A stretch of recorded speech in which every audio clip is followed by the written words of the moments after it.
What we do here is Hi, go back. welcome back to the channel. Today we want to first of all say that we want to discuss and provide some educational information out there for people who may not know or understand the true meaning of gold, what its content is and what it's made for. We want to say that first of all, we're not targeting any of these individuals that you may see here today. We just want to bring awareness and some educational information in regards to different things that people are using and trends that people are following.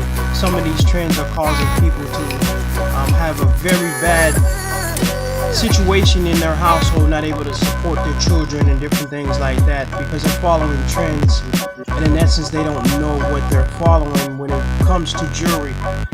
They don't know how they have been taken advantage of when we talk about spot weight, and then when we talk about the prices that they're paying for these types of jewelry. And hopefully maybe that some of this information can educate individuals who wear this on a consistent basis, so they know what they are looking for and know what to look for in regards to their gold and their jewelry that they're wearing. So with that said, first of all, we want to state that pure gold is 24 karat gold. And since pure gold is too soft and liable to where to be practically worn in most jewelries, it has always, even since the beginning of time, been alloyed or mixed with other metals. Now, to determine the quality of the gold, the amount of gold in an article of jewelry is defined by the carat scale. As I stated before, pure gold is 24 karat. In some places like Morocco, Kuwait, Beirut, Istanbul, which is in Turkey, Bombay, and Bangkok, most of the jewelry there is 21 to 22 karat gold. Now, the reason being for that is that most of the people there are buying gold as a form of savings or hedge against inflation. That's technically what gold is really used for. It's supposed to be used to, as a hedge against inflation. In places like Western Europe, jewelry is usually 14 to 18 karat gold. In France and Sweden, the lowest legal limit is 18 karat. Anything below that is regarded as costume jewelry. So, some of the jewelry that you may see people wearing, some of the pop culture trends that people are starting, many of that jewelry is rented. A lot of times that jewelry, in essence, can be considered, depends on where you're at, costume jewelry, because it's under 18 karat. And in many countries, people won't even wear that, let alone buy it. In Spain, all jewelry for local markets is 18 karat gold. Now, hopefully, if, you guys are traveling to these areas and you're fortunate to travel, where, based on the education that we're providing you, where you can go to buy some great quality jewelry if you decide to wear jewelry. But if you're wearing jewelry, at least you need to know what it's made for and at least the content that you're getting.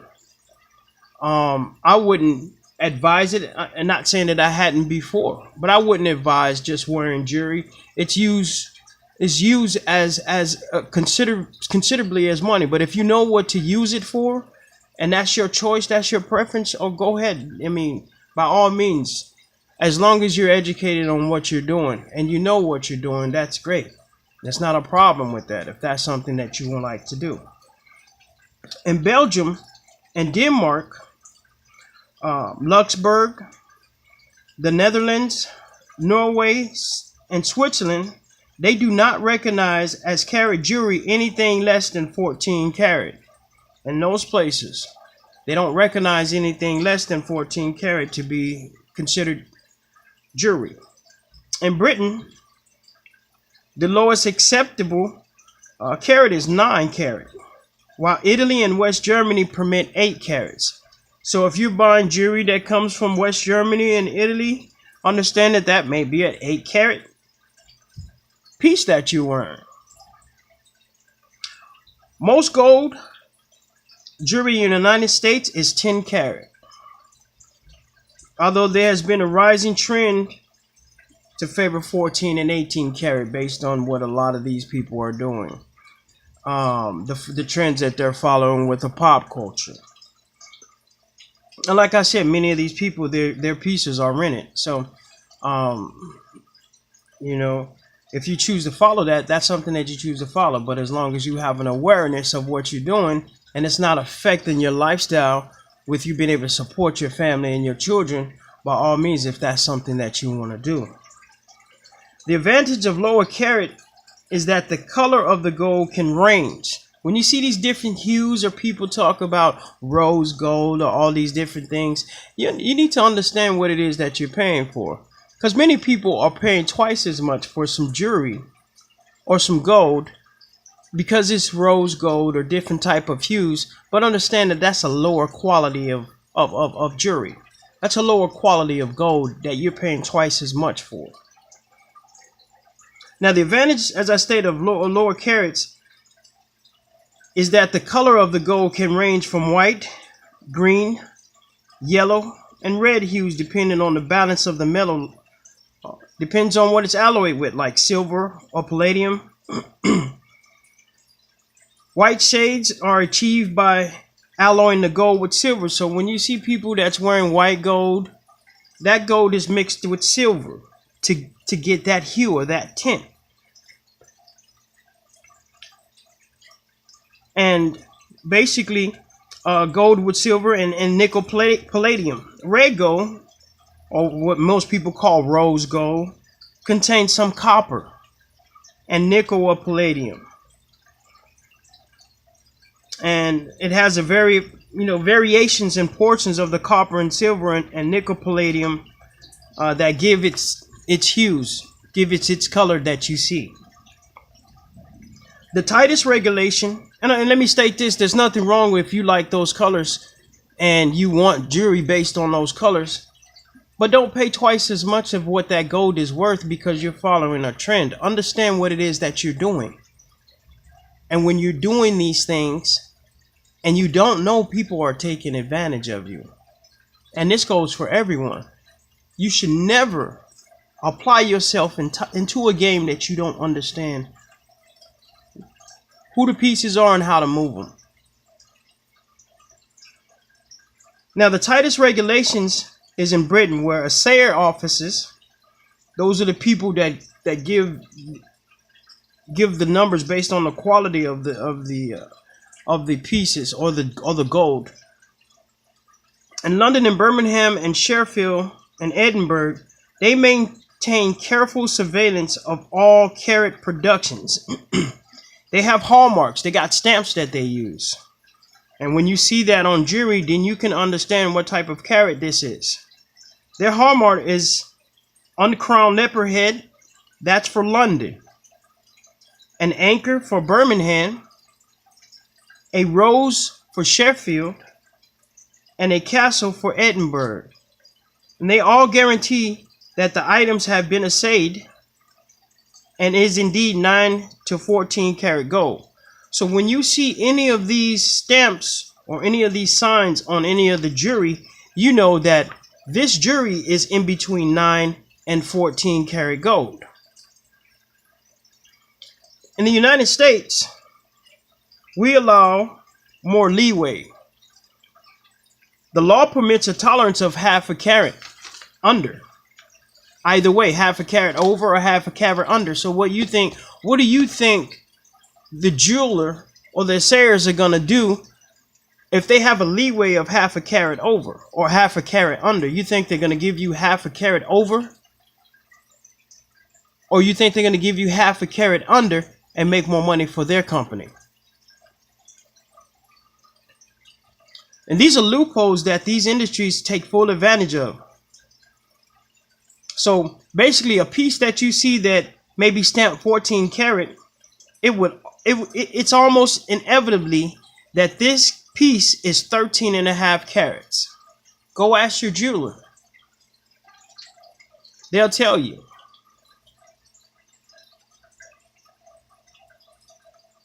It's almost inevitable that this particular item that you'll be seeing is 13.5 carats for something that's stamped 14.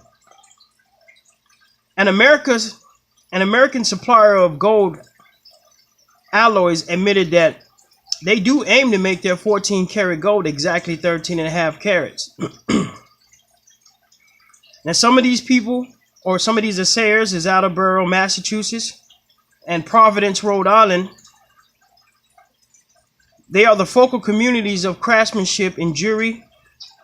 Major semi-fabrication are some companies like Johnson Matthey in Britain, Engelhardt, and Handy and Harmon in the United States. So, we just wanted to explain to you and give you a little bit of understanding of what you guys are paying for. The true essence of real gold, it should not be used as jewelry. Gold should be used as a form of, like they say, a hedge against inflation. You should be using gold to protect your wealth. This is things that you should be using gold for. You shouldn't be using gold for jewelry. And a lot of these people, they get caught into these trends. They get caught into the trends, and they want to be like a lot of these people in the pop culture, and it affects their family. They buy things that they can't afford. That's why, in essence, right now, many people in the black community don't have things. Soon as you get money, you're quick to give it away. You're not knowing what the true essence of money is, and you're not knowing how to maintain wealth for you and your family. Soon as you get it, you're quick to spend it. And then when you're spending it, you're overpaying what the value of it is worth. This is very terrible. And many people need to look inside themselves and really take full control of what they're doing. You're following in some essence, these people that you may see are setting trends. They don't know what they're doing. They don't really know too much about the jewelry that they're having. They don't know about the true essence of what real money is. So they're only following what people are telling them to follow, and you're following them. So it's like the blind leading the blind. You might see one individual out of many individuals that are in this pop culture, and they know exactly what they're doing. That's why these particular individuals are beginning to obtain wealth that will supply their family and their family's family for quite some time. But many people, they have the price of a car around their neck,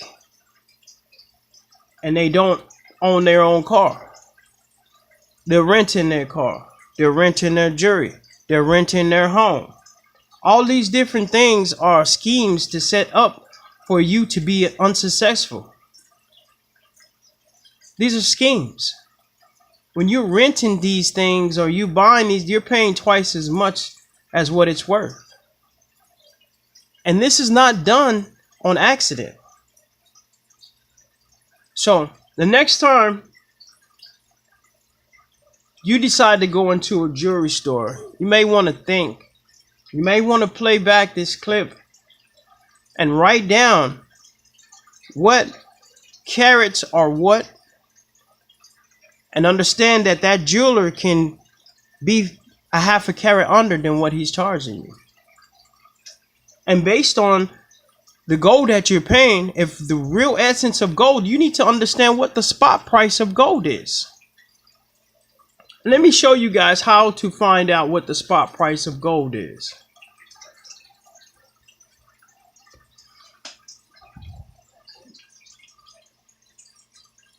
At the present time, the spot price of gold is $1,242. That's for an ounce of gold, of 24 karat gold. You should always understand what you're paying for and what you're getting into.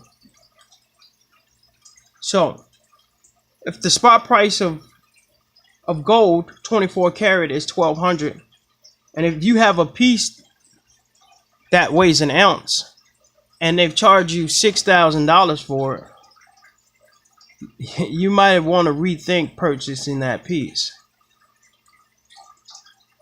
A lot of the individuals, because that's not 24 karat, first of all, you're paying 3 times as much for the gold content that's way less. And that jeweler has made 3 times, 4 times as much money on you, and he's pocketing some of the gold because he understands what the value of gold is. Do you think these people have signs written around this place? We buy gold.